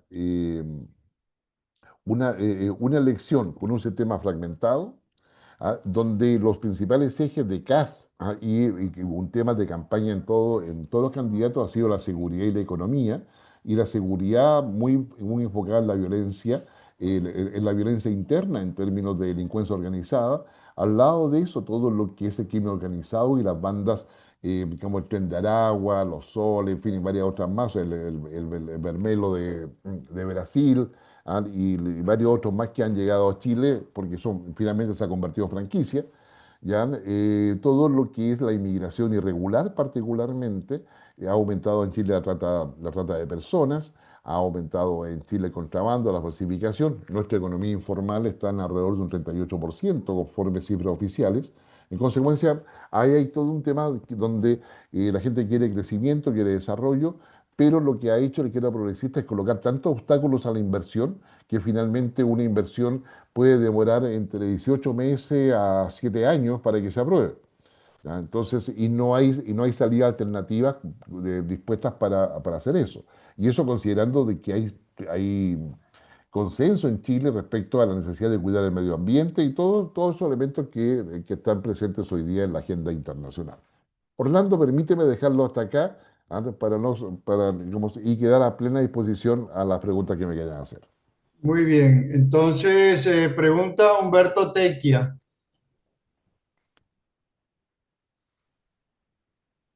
Muy buenos días. Adelante, Humberto, sí. Doctor Holzman, primero agradeciendo su intervención con una lucidez y una metodología, una pedagogía impecable. Agradecerle esta visión que muchas veces se nos pierde a la distancia. Doctor Holzman, veo yo que en América Latina se está dando un fenómeno de elección reaccionaria, o sea, no estamos votando por el candidato que nos sirve o que nos lleva unas buenas ideas, sino por el que puede reaccionar contra el gobierno anterior o contra ideas anteriores. Y esto es fruto de un proceso que se ha recogido por muchos años, que como usted decía, nos viene una guerra fría trasnochada y tenemos unas ideas completamente trasnochadas, un polipartidismo que nadie sabe ni en definitiva cuál es su ideología ni qué piensa, y un fracaso total de los sistemas tradicionales de la política latinoamericana. El surgimiento de tantas ideas, tantos líderes dispersos y hasta locos en sus ideas, muchos de ellos elegidos, otros no, pero sí, si no es en la presidencia, es en las elecciones locales o regionales en cada país, están haciendo que estemos llegando a un sistema más reaccionario que práctico. Y eso incide en que nuestros países están marcando números negativos en el desarrollo, en el bienestar social, cuando el mundo está caminando hacia otras cosas. Entonces, lo que habíamos ganado, por ejemplo, entre el 95 y el 2005 o 2010, veo que se está perdiendo completamente. Y esto se ha vuelto casi que un imperio de la delincuencia, del narcotráfico y cualquier tipo de sistema delincuencial. Entonces, ¿qué podría suceder para que volvamos a encontrar líderes, digámoslo, relativamente coherentes y conscientes de los países que tienen y que eso se lo logren transmitir a sus electores, que muchas veces también votan por reacción y cero por inteligencia? Muchas gracias, doctor Hosman, desde Cajicá, en Colombia. Adelante, sí. Ya. Gracias, Humberto. A ver, la pregunta agradezco la pregunta, pero también bajemos la expectativa porque no tengo la capacidad de poder hacer milagros desde acá. ¿Ya? A ver, primero se requiere eh, tener no solamente líderes, sino que valores que alimenten los líderes. La democracia es un medio, no es un fin. Y lo que hemos caído es pretender que la democracia es la que nos entrega la libertad, la igualdad y la justicia. Y sucede que la democracia es el instrumento mediante el cual nosotros somos capaces de cautelar y garantizar nuestra libertad y sobre eso construir igualdad y justicia. Estos dos enfoques no son menores. Los hombres bien formados, los hombres que están preocupados, con hombres, por favor, hablo de hombres y mujeres, no entremos en esa dinámica del género, pero como los miembros de la sociedad en general son personas que están en disposición de poder construir un bien común. Uno lo que se encuentra es que en la fragmentación de la sociedad tiene que ver con gustos, expectativas y la manera en que ellos ven la calidad de vida. Sin embargo, la fragmentación en la élite política es por la lucha por el poder dentro del metro cuadrado en el cual cada uno se mueve. Y ahí tenemos una gran diferencia. Y cuando tú llegas a ser parte de la élite y a querer mover, casi te autoconvences de que tú eres la solución de todos los problemas del mundo y no eres capaz de construir ni un espacio de diálogo, ni un espacio de convergencia, ni un espacio de cooperación respecto a lo que se quiere hacer. O sea, a lo que se quiere hacer, porque no se habla de los valores. Cuando la libertad es más importante, ¿ya? Digamos, es posible construir una mejor propuesta. Piénsalo como una suerte, como pasa en la familia. Si la familia sufre no sé, un desastre natural, aun cuando los padres, hijos, abuelos, tíos, todos los que vivan en la casa estén peleados, van a entender que la unidad respecto a lo que significa la familia es lo que lo va a salvar para enfrentar todo eso. ¿Ya? No el pensamiento de cada uno. Entonces yo creo que acá hay una falencia en términos de poder transmitir de que el liderazgo político, cuando se basa en el personalismo o en la posición egocéntrica de cada cual, porque todos somos inteligentes, o sea, todos tenemos alguna capacidad, ¿sí? El desafío es cómo logramos avanzar hacia una posición. Ahora, dicho todo eso, si se logra en el tiempo que Colombia le queda, y permítanme que sea un poco atrevido en decirle esto desde Chile, si logran ustedes construir un candidato que sea fuerte en lo valórico, digamos, en los valores que defiende, sea creíble, no sea corrupto, y tenga una capacidad de proyección, ya sea que tenga o no historia política, pero se le alimenta adecuadamente y esté en disposición de eso, creo que habría un buen paso adelante. No me cabe duda que la cantidad de precandidatos que hay en Colombia finalmente se van a disminuir, pero la verdad es que la disminución, claro, va a ser sustantiva, pero igualmente va a mostrar una fragmentación muy, muy grande. Entonces yo creo que acá hay temas que en política son relevantes. Ahora, lo otro que no se debe dejar de lado es que los incentivos para que esta fragmentación se mantenga no solamente provienen de los debates o la interpretación histórica que hay dentro del país, no solamente proviene de la agenda ideológica que coloque el gobierno de turno, que va colocando y va manipulando finalmente la agenda, las opiniones para que finalmente esa fragmentación sea cada vez más evidente, o favorezca al gobierno y desintegre la oposición, por ejemplo, sino que también en el caso de Colombia, como también en el caso de Chile, hay intereses extranjeros que están muy preocupados de que no haya unidad, no haya capacidad de un planteamiento. Entonces, acá en el fondo hay una entrega involuntaria, espero que sea involuntaria, de la soberanía de cada nación. Acá en Chile lo hemos visto. Yo creo que en otros países también es reconocible, pero hay una preocupación por esa soberanía. Y eso nos lleva a que el electorado que observa esto, que no está dentro de los grupos de élite, en definitiva consideran de que lo mejor es una posición mucho más extrema. No es muy distinto a lo que ha pasado en Italia con Meloni. O sea, por ejemplo, Kast acá en Chile está mucho más en línea de Meloni. Tiene algunos puntos de coincidencia con Trump, no todos. Kaiser tiene más puntos de coincidencia con Trump. ¿Ya? La Kast tiene algunos puntos de coincidencia con Jair Bolsonaro en su propuesta en su minuto. ¿ya? Pero hay una suerte de búsqueda de esa suerte, de un liderazgo que sea capaz de poder, de ordenar, ¿ah? Y la única forma de ordenar pareciera ser hoy día es golpeando la mesa, ¿ah? El golpe de la mesa tiene que ser desde los valores a mi modo de ver. Muy Muchas bien. gracias, doctor. Pregunta Edgardo Solano. Gracias. Ya lo habíamos oído antes, en la época de cuando se estaba definiendo la nueva constitución en Chile antes de Boris. Y bueno, y eso me lleva a hacerle un comentario sobre el proceso de una palabra bien difícil de pronunciar, desideologización de, de la política chilena y no sé, y ojalá de la gobernanza. No sé cómo llegaron y cómo permitió la academia llegar a la...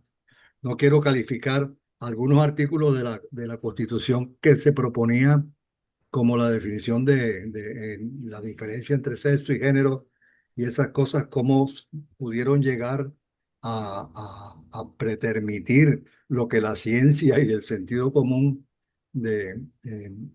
definía y tomando como calificador del género la percepción, siendo esto algo volátil ante lo inmanente, como es la composición cromosomática. Eh, si están bueno, quitando la ideología, ¿por qué tipo de criterios van a dirigir la gobernanza de la nación? Es una pregunta. Por otra parte, cuando definió al candidato que nos cuadra, que nos va a la medida como hecho por un buen sastre, me recordó la definición de huevo. O sea, blanco es frito, se come y la gallina lo pone. Eso, sí, eso es lo que el sentido común dice. Como una pregunta, lo que tengo son preguntas. Según la Constitución chilena, ¿quién elige los órganos de control del Estado? Yo creo que tenemos el mismo. Sí, exactamente el mismo. No, exactamente el mismo. Yo he seguido el proceso colombiano y exactamente el mismo. O sea, Taylor se me estaría los cabellos si viviera hoy viendo cómo dirigimos las empresas del Estado, o el Estado como empresa. Bien, por otra parte, Kaiser es el compañero de Agustín Laje. Ya, sí, sí, ese compañero. Bueno, Kaiser y Agustín son muy beligerantes. Eso los hace ser considerados de extrema derecha en Chile, digamos a Kaiser. Sí, Kaiser de extrema derecha, y gracias a que Kaiser existe, digamos, Kass logra, digamos, acercarse, o sea, no, logra no ser considerado de extrema derecha como era inicialmente. Eso es lo que se llama la ventana de Overton. O sea, es decir, cuando una situación que pareciera ser inaceptable, en su minuto Kass era inaceptable para muchos, finalmente termina siendo ser sensato apoyarlo o sensato aceptarlo. Eso es lo que se llama la ventana de Overton. Y eso es lo que permitió, eso es lo que le permitió Kaiser. Cuando aparece Kaiser, él queda dentro de lo impensable y Kass queda dentro de lo sensato. Kaiser el menor, ¿en dónde lo pondría en ese amplio espectro chileno? Perdón, ¿quién el menor qué? Kaiser, el Alex. El Axel, Alex. perdón. Axel. No, Johannes, Axel Kaiser, ya, el hermano. Sí. No, Axel Kaiser es un liberal, yo diría, o sea, es un liberal, es un neoliberal en realidad. Qué sé yo, él está en esa línea donde el Estado tiene que ser lo mínimo, pero eficiente, con un mercado a lo máximo en ese sentido. Las discusiones filosóficas que es el Estado de la libertad, yo creo que ahí tenemos ciertos puntos, no todos, pero ciertos puntos de coincidencia respecto a que lo que mueve al ser humano y lo que debe mover y estar a la sociedad es la libertad. Es decir, si acá hay un tema que no es menor respecto a lo que está pasando y la manera en que se debilita la democracia. Alex Axel, perdón, parece ser que va a candidatizar en los próximos periodos. ¿A él no se le considera extrema derecha? No, todavía no, para decírselo así, Bien. sinceramente. No, todavía no. Pero el hecho de que alguien sea de extrema derecha, o sea, ese término es peyorativo. Sí, no, es peyorativo y es parte de la lógica con la cual la izquierda estigmatiza cualquier liderazgo que le pueda hacer frente. Entonces, Ok. Sí, bueno, y la última pregunta. Si ¿cómo rige la Constitución para gobernar controlar el orden público? ¿Se puede hacer uso de la fuerza dentro de los límites de la ley o no? sí, se puede hacer uso de la fuerza. El presidente en ejercicio puede decretar estado de excepción por un máximo de 3 meses, el cual debe ser ratificado después de eso por el Congreso para que se mantenga, que es lo que ha hecho Boric desde que asumió, a pesar que toda su propuesta política iba en contra de eso. Finalmente Chile ha vivido con estado de excepción en la zona de la Araucanía, que es una zona sur, donde hay grupos indígenas extremos o radicales ya, que ejercen actividades terroristas y en la zona norte para el control de la frontera con Bolivia y con Perú. Pero y entonces, ¿cómo esos puritanos del centro, todos tiernos y que yo no sé cómo plantean el uso de la fuerza, cómo harían o qué plantean ellos en cuanto a controlar el orden en el país, siendo de centro y no siendo de una extrema derecha que predica por controlar el orden haciendo uso de la Constitución? ¿No? Ellos están en todo lo que es la derivada que viene desde el organismo internacional y particularmente de Naciones Unidas, de lograr una inmigración ordenada, justa, no me acuerdo, son como tres calificativos, donde el Estado, cada país se abre a recibir a todos porque la migración es un derecho humano, fue hecho por Naciones Unidas hace unos años atrás. Chile suscribió eso, por lo tanto todo inmigrante que llega acá, sea de forma regular o irregular, cuenta con el apoyo del Estado. Dado de que esto no ha significado aumentar considerablemente la presencia de inmigrantes irregulares, preferentemente de Venezuela y de Haití en segundo lugar, luego hay menores entre Perú, boliviano, etcétera, pero ellos en la zona norte han copado todo lo que es nuestra capacidad como Estado de dar educación, salud, etcétera. Entonces es ahí donde, frente a esa inequidad que el ciudadano chileno siente en torno a los derechos de los inmigrantes que han entrado en forma irregular y el Estado de Chile los protege, pero no protege a los propios, es donde surge efectivamente, digamos, esa tendencia a poder apoyar a candidatos que la izquierda denomina extrema derecha, pero que en realidad es una derecha mucho más nacionalista. Es decir, aquí lo que está en juego más que nada es el nacionalismo. Entonces, cuando uno empieza a mirar junto el nacionalismo con el populismo, que son esas medidas fáciles, porque la centro derecha acá no tiene medidas fáciles, tiene medidas estructurales, o sea, respuestas estructurales cuya implementación fácil demora más de 2 años. En términos de que hay que sacar una ley, hay que hacer una reforma en la estructura de un ministerio, poder tener más policías. Es decir, acá todo ofrece más policías, pero tener más policías significa formación de nuevos policías, significa muchas otras cosas más que demoraría 2 años. Es decir, un policía tú no lo formas en 4 meses.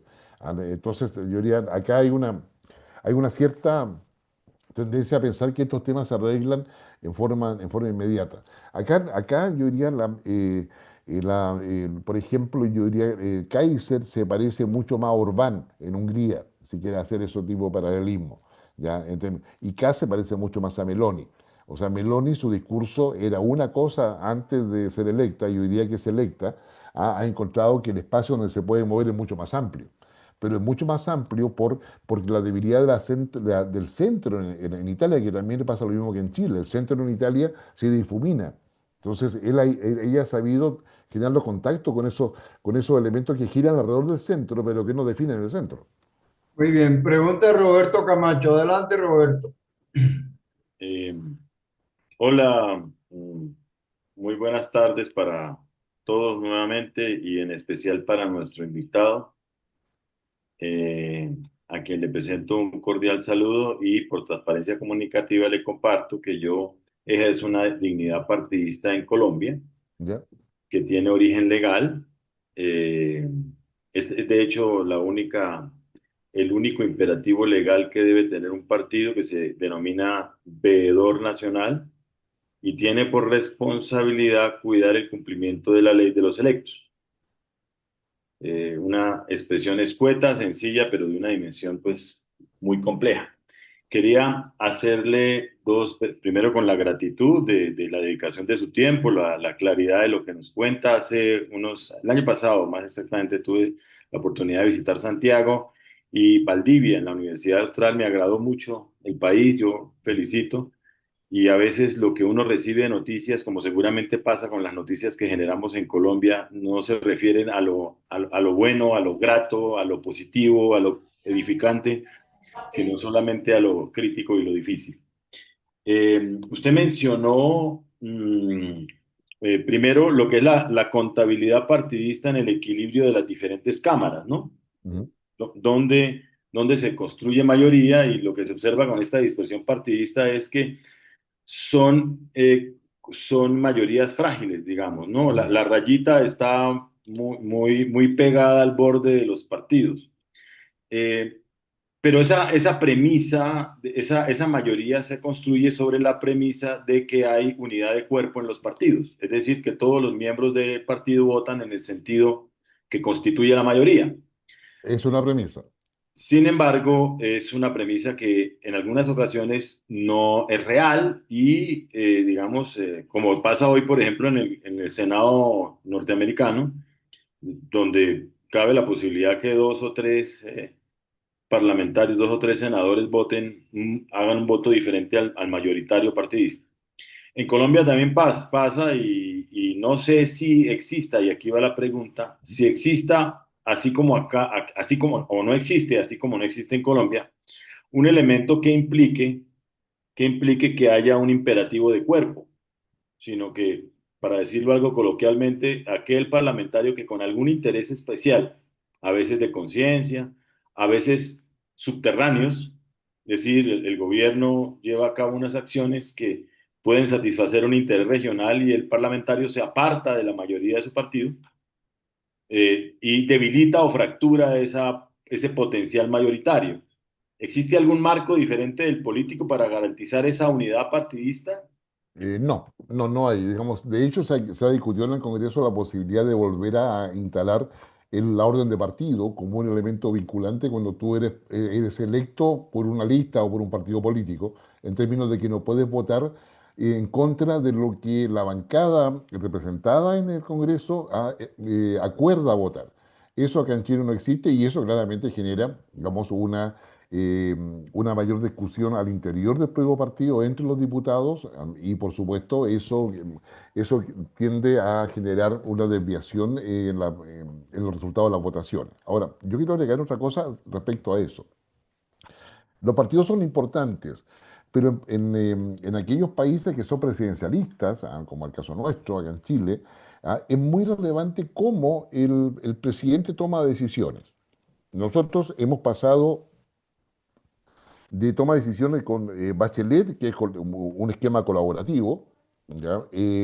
Pasamos por Piñera, que es un esquema unipersonal, llegamos a Boris, que es un esquema delegativo en toma de decisiones. Entonces, ¿por qué es importante esto que digo? Por lo menos en términos de querer dar un aporte. Porque si yo tengo la realidad que tú mismo, Roberto, has descrito, donde efectivamente los diputados, los parlamentarios pueden no seguir la línea del partido o la línea, digamos, mayor del programa al cual ellos han adherido, la responsabilidad mayor de poder generar el alineamiento reside en quien tiene el poder real, que es el presidente. ¿Ya? Es el presidente donde debe tener la capacidad de negociar, de diálogo primero y negociación después. O sea, en política no hay que olvidar que primero se dialoga y después se negocia. Y muchos quieren negociar sin dialogar. Y es ahí donde los choques son evidentes y las separaciones digamos, y el disenso se hace cada vez más profundo. Entonces, yo diría que ahí tenemos un tema que no es menor. Es decir, nosotros nos ocupamos mucho de qué cosas pasa en el mundo de los partidos políticos, pero los partidos políticos digamos, son endógenos, o sea, es decir, se van dando vida a sí mismos, y en la medida que se separan, otros vuelven a surgir. Pero los partidos políticos inevitablemente se someten a quien tiene el poder. Si es que el poder es bien ejercido, y bien ejercido no significa que sea por la bondad, qué sé yo, o la virtud, sino que sea bien ejercido en términos de poder darle a cada cual lo que necesita para que te apoye en lo que requieres. ¿Ya? Digamos, y esa es la virtud. Claro, entonces yo diría que de repente nos centramos mucho en poder exigirle un deber ser a los políticos que ya por contexto, por evolución social no está dado. O sea, es como si tú quisieras pedirle, no sé, a tu hijo de 15 años que te apoye en todo lo que tú dices. Que hace 30 años atrás era exigible. Hoy día claramente tu hijo de 15 años te va a mirar, se va a dar la media vuelta y se va a ir, sí, pues, si es que lo hace de esa manera, o si es que no te confronta directamente respecto a lo que tú estás pidiendo. Bueno, la sociedad hoy día ha evolucionado. Entonces, yo creo que vale la pena, junto con tener este diagnóstico, lo que pasa a nivel parlamentario, preguntarse por qué no se alinean. Claro, la primera respuesta es evidente por el fraccionamiento ideológico al interior de su sistema endógeno que poseen, pero lo otro es la motivación para la alineación. ¿Ya? Y yo creo que ahí hay un déficit evidente en la toma de decisiones presidenciales, porque además dentro del ámbito presidencial, y en esto me refiero mucho a Chile, pero también pensando en Colombia, los distractores para el debate político finalmente también provienen de presidencia. ¿Ya? Entonces, digamos, y los distractores, acá en Chile han sido evidentes, claro, te, te dejan sin posibilidad de diálogo, y si no tienes diálogo no tienes capacidad de negociación. Entonces aquí tenemos una manipulación, ¿ah? A ver, digámoslo en términos positivos, por la ingenuidad de los actores políticos, ¿ya? O por la falta de visión respecto a comprender los procesos democráticos en los cuales estamos y que son completamente distintos a lo que conocimos hace 10, 20 o 30 años atrás. Si tú quieres alinear, tienes que satisfacer intereses. Si tú quieres alinear, tienes que identificar intereses. Pero el tema está que no identifican los intereses tuyos. O sea, porque todo parece ser que se identifican muy bien los propios, y quieren imponérselo a los demás. Bueno, ahí está el verdadero liderazgo político que hoy día se requiere. Desde esa perspectiva te haría la segunda pregunta con ocasión de lo que comentaste de París y el Partido de la Gente, donde en principio lo definiste como una suerte de elemento bisagra y después complementaste su definición o caracterización con un término más coloquial de llamarlo atrapalo todo. En el siguiente sentido, ¿es este surgimiento, esta tendencia, algo con potencial de desarrollar elementos de diálogo y negociación con las diferentes fuerzas, en tanto el fraccionamiento y la multiplicidad de partidos debilita el potencial desarrollo de ideas mayoritarias y por lo tanto imperativas que favorezca un diálogo y una negociación que lleve a una construcción de un gobierno y una gobernabilidad razonable o adecuada, o al menos en un razonable sentido de búsqueda de unidad y no de confrontación? ¿Es esa tendencia algo así? Lo digo porque en Colombia lo llamaríamos como el de los tibios, los que no están ni aquí ni allá. Y yo formo parte de alguien a quien señalan de ser, desde algunas perspectivas, una alternativa política que denominan tibio, porque se niega a ubicarse en alguna de las dos tendencias a las que se le aducen ser actores de una confrontación ideológica política que no benefician. Ya, ya, ya. A ver, Parisi gana votos. Su frase más famosa, si tú quieres que el más impacto tiene, para no ir a una cosa tan densa, era ni facho ni comunacho. Esa era su frase. Yo no soy ni facho ni comunacho. Bien. ¿Ya? ¿Ya? Esa era su frase. ¿Ya? Entonces, claro, eso motivó a mucha gente de que, no me gustan los comunistas, no me gustan los fachos, por lo tanto voto a Parisi. Entonces, la categoría de partido atrápalo todo, es una categoría que está dentro de la ciencia política para aquellos partidos que se dedican a cazar votos y buscan, yo diría, las frases necesarias para poder hacer eso. Es decir, la oferta necesaria. Parisi, para conformar su lista parlamentaria, prácticamente hizo un casting. O sea, digamos, suponte tú, Roberto, ven para acá, a ver, ¿en qué zona vives? Ya, déjame ver analizar tus redes sociales, cuántos likes tienes, cuántos adherentes tienes. Vamos a preguntar, qué sé yo, digamos, a ver qué es lo que piensan de ti. Ah, sí, tienes potencial. Ah, y te ves bien, tu pelo blanco como te da seriedad, qué sé yo, en fin, o sea, te vamos a sacar una buena foto. Bueno, eso es lo que hizo Parisi para conformar su lista. Ingeniería electoral. Es absolutamente ingeniería electoral, ¿ya? Entonces, y le resultó. Pero le resultó no porque haya sido bueno, sino porque el electorado, ese 25% que mueve la aguja, está aburrido de los otros. Entonces, la solidez ideológica de Parisi es un misterio. O sea, digamos, tiene las ideas, las propuso y fue premiado con el voto. Pero ¿tiene la capacidad de realmente de ser un partido articulador de acuerdo dentro del Congreso o ser una contraparte creíble frente al próximo presidente? No lo sabemos. Esa es la No lo, pregunta. no lo sabemos. O sea, yo diría, no lo sabemos. Muy bien. Muchas Entonces, gracias. Muy amable. gracias, Roberto. Pregunta Hatem. Hatem, que vivió en Chile. Gracias. Sí, señor. Profesor, primero que todo, muchas gracias por esta exposición, esta presentación tan clara, diría yo, tan didáctica para nosotros en este momento en Colombia. Siempre dijimos que había una gran similitud entre los procesos políticos, sociales y económicos que vivía Chile y Colombia. Decíamos que todo lo que pasaba en Chile repercutía en Colombia y eso se hizo muy evidente luego del estallido delincuencial del 2019, cuando los mismos factores que lo generaron en Chile se insertaron en Colombia, generando el mismo caos y el mismo desorden. Y que, pues, por supuesto, posteriormente terminamos en los gobiernos de Boric en Chile y de Petro en Colombia. Es decir, las similitudes y los ejemplos de Chile son realmente importantes para nosotros tener en cuenta. Más que unas preguntas, profesor, yo quisiera como hacer unas reflexiones en ese mismo sentido. Yo veo primero en su exposición y en los análisis dos hechos muy concretos. Y son, el próximo presidente de Chile, pues es José Antonio Kast. Eso simplemente con la adhesión de Kaiser y de Evelyn Matei, más, como dice usted, los de París y que se le vayan para allá, yo creo que le dan una amplia victoria ahorita en el mes de diciembre.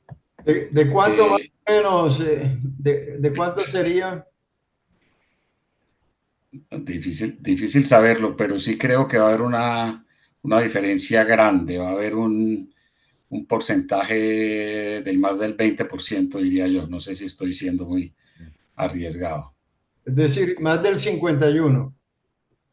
Sí, yo creería que sí, sumando a Kaiser y sumando a Evelyn y sumando la mitad de París, sí, yo creo que sí. Ahora, yo te diría, si me permites, digamos, habiendo dicho que Jara no tiene de dónde sacar votos, es evidente que va a perder y por lo tanto el triunfo sería de Kast. Frente a esa fotografía, que coincidimos, yo diría, la gran parte de sí, todos los analistas en general acá en Chile sobre eso, y que Jara tiene que hacer mucho esfuerzo para lograr siquiera acercarse al 50%, el objetivo político evidente, considerando que el Partido Comunista lidera y apoya a Jara, es lograr que Kast saque el menor porcentaje posible y que si gana, ojalá gane por el 50,1%. ¿Ya? Entonces, acá hay encuestas que hablan de que Kast estaría ganando sobre el 60%. Hay encuestas que sobre el 58%. Yo, en lo personal, creo que va a estar entre 54 y 56%. Ahora, si saca más es bien. Pero, digamos, más allá de lo que uno estime cuánto va a sacar Kast, lo que sí te quiero decir es que a mayor diferencia a favor de Kast, menor capacidad de oposición va a tener la izquierda en cualquiera de sus expresiones acá en Chile. A menor diferencia entre Jara y Kast, la oposición va a ser mucho más potente y va a validar más violencia. ¿Ya? Entonces el tema hoy día es concentrarse en cuánto es la diferencia de Kast en la segunda vuelta. No basta que gane, Porque hoy día, o sea, que gane Kast significa, ¿sí? Mira tú lo que está pasando, es decir, digamos, vamos, te invito, Adam, que nos vayamos a Estados Unidos a asesorar a Trump, ¿ya? Y veamos qué es lo que está pasando. ¿Ya? Ecuador, Bolivia, Argentina, ahora Chile, ¿ya? Digamos, Paraguay, ¿ya? Y el próximo año le toca, mira tú, a Colombia, a Brasil y a Perú, ¿ya? Digamos, tienen elecciones el próximo año. Entonces, desde Estados Unidos, Donald Trump lo invita a su avión, porque como todas las grandes decisiones las toman en el avión presidencial, ¿ah? Ahora, eso por seguridad en todo caso, ¿ah? Pero la toman en el avión presidencial, claro, ganen gente de cualquier derecha, da lo mismo, ¿ah? O sea, que a Trump créeme que no le importa mucho si es una derecha de un tipo, le importa que sea un gobierno que pueda negociar a favor de Estados Unidos. ¿Ya? Ese es el objetivo principal. Para nosotros es un tema ideológico, para él no. ¿Ya? O sea, tú miras lo que ha hecho con Arabia Saudita, o sea, lo nombró socio de esta OTAN, ¿ya? O sea, en la práctica. O sea, es decir, el pragmatismo de él. Entonces, no hay que equivocarse acá en esto de que Trump no da apoyos ideológicos. ¿Ah? Da apoyos conforme a sus intereses que pueda negociar. ¿Ya? Que obviamente coincide porque él defiende el capitalismo, por lo tanto, las únicas coaliciones que defienden el capitalismo son la de derecha, ¿ya? Digamos, no las de izquierda, pero esa es la coincidencia, porque la coincidencia viene de ese nivel, no del nivel ideológico, que es lo que muchas veces no entendemos acá en América Latina porque pensamos, no, la ideología para allá, la ideología para acá, no. Nosotros estamos enredados con la ideología porque nos llevan a eso, ¿ya? Acá en Chile pasó, es decir, digamos, pasó con el estallido social o delincuencial o insurreccional, como también se le llama en Chile, ¿ya? Que lleva a una crisis política de marca mayor porque llegó un minuto que acá es que la única forma de combatir la violencia es dando abrazos, ¿ya? Porque el amor puede más, ¿ya? O sea, claro, uno se ríe, pero de repente empieza, ay, verdad, si yo diera más abrazos no pelearía con nadie, lo cual es absolutamente mentira, ¿ah? Pero en el fondo, cuando te hacen dudar, ¿ya? de cosas básicas, es decir, cuando, el tema para terminar con la violencia y con la corrupción, etcétera, es que no haya impunidad. Para que no haya impunidad no requiere solamente tener a la policía, a las Fuerzas Armadas preparadas para poder luchar si es necesario contra esos elementos. Requiere que el sistema judicial y otros, digamos, cumplan con lo mínimo que necesitan. Entonces, digamos, acá yo diría, sí, las Fuerzas Armadas, de orden, las policías, etcétera, son muy relevantes, pero tiene que haber más Estado. Más Estado que funcione para que no haya impunidad. Los temas de impunidad, cuando se relativiza la seguridad, la impunidad se aumenta. Al aumentarse la impunidad, detrás está la corrupción. Al haber todo eso, el Estado se debilita, ¿ya? Y la democracia es reactiva permanentemente. Entonces, esa ecuación, yo creo que hay que revisarla para poder justamente colocar los valores que son necesarios sobre la mesa, y tener los liderazgos y las propuestas que sean mínimas sobre eso. De alguna manera, yo te diría, tenemos yo diría cierta idea de que la derecha, si bien es cierto que en Chile fue dividida, digamos, yo creo que tuvo la capacidad también de poder dejar en evidencia la realidad, al que tal vez se hubiese tapado si hubiesen ido con una derecha unida, digamos. Yo creo que merece también un poco, a lo mejor, la fragmentación, o sea, el tema que se vive hoy día es, no es el mejor, sin lugar a duda, pero también puede ser una oportunidad. Entonces, quizás, y las oportunidades requieren que haya ventanas que se abran, o puertas que se muevan.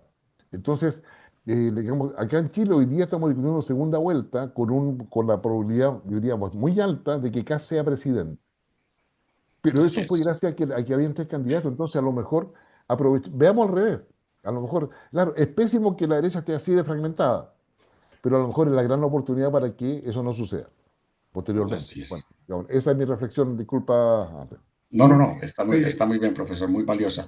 Y digamos, me llamó mucho la atención, por ejemplo, que la cantidad de gente que se quiso replegar al centro, como Evelyn Matei por este lado y como Marco Enrique Sominami por el otro, porque pues Evelyn Matei, hija de un general de la Junta Militar de Pinochet, ¿quién podría pensar que se corrió al centro?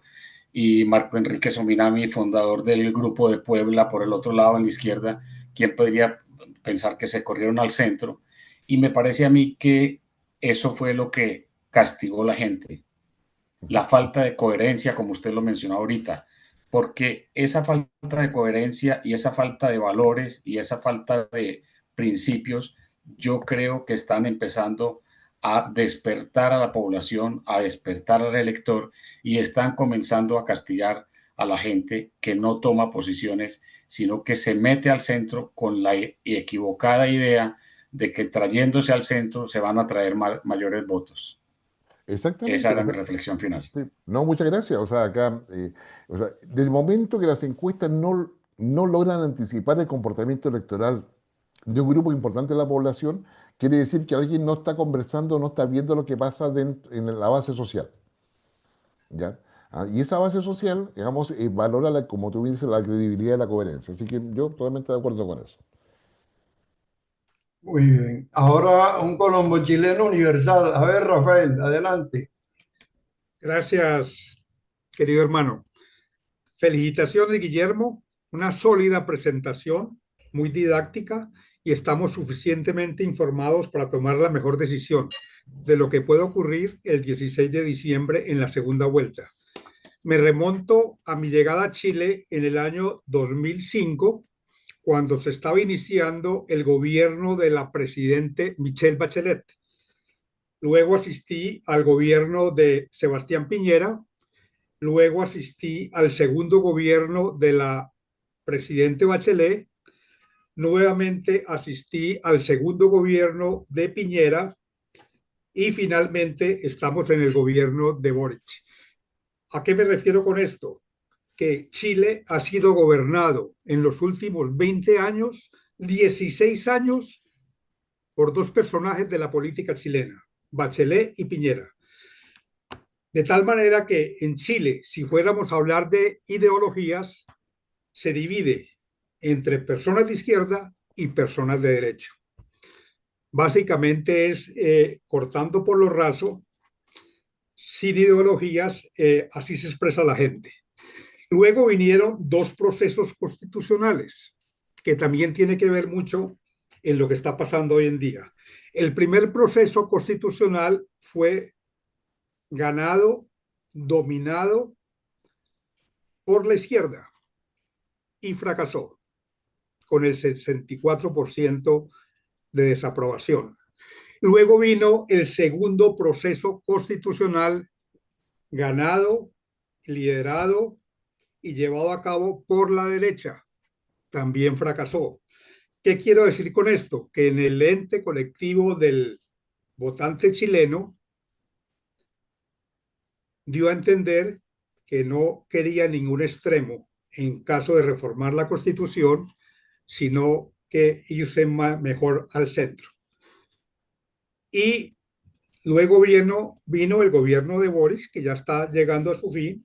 En 4 meses termina su periodo. El 11 de marzo del 2026 sería la posesión del nuevo presidente de Chile. Ahora volvamos a lo que comentaba Guillermo acerca de Jara versus Kast.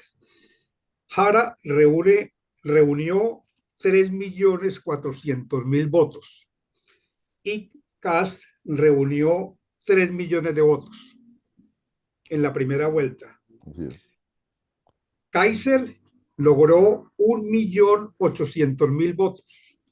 Matei logró 1.600.000 votos. Y se presentó Parisi en el tercer lugar con 2.500.000 votos.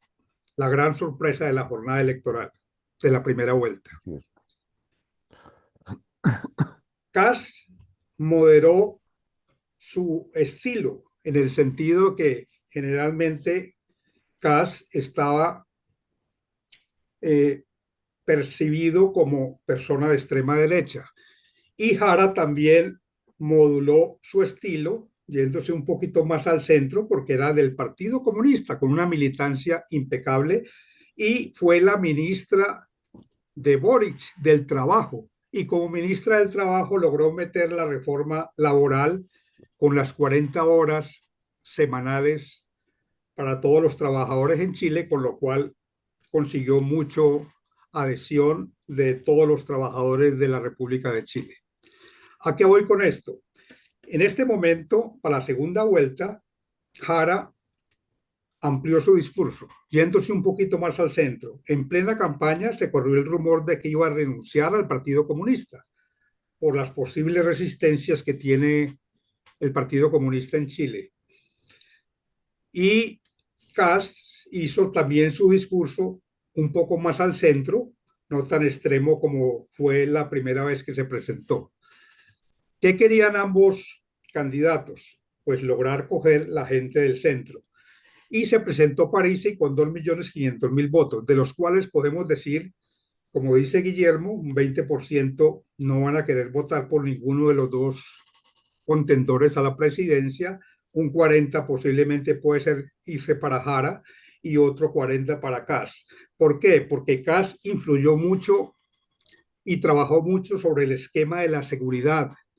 Y Jara en este momento acaba de decir que retoma los principales proyectos que tenía Parisi, como son, por ejemplo, suprimirle el IVA a todos los medicamentos en Chile, que es una medida muy buena para toda la gente. Por ejemplo, máximo 5 millones de salario a los ministros y al presidente, y que de ahí no pasara. También Jara acaba de adherir eso a su programa político.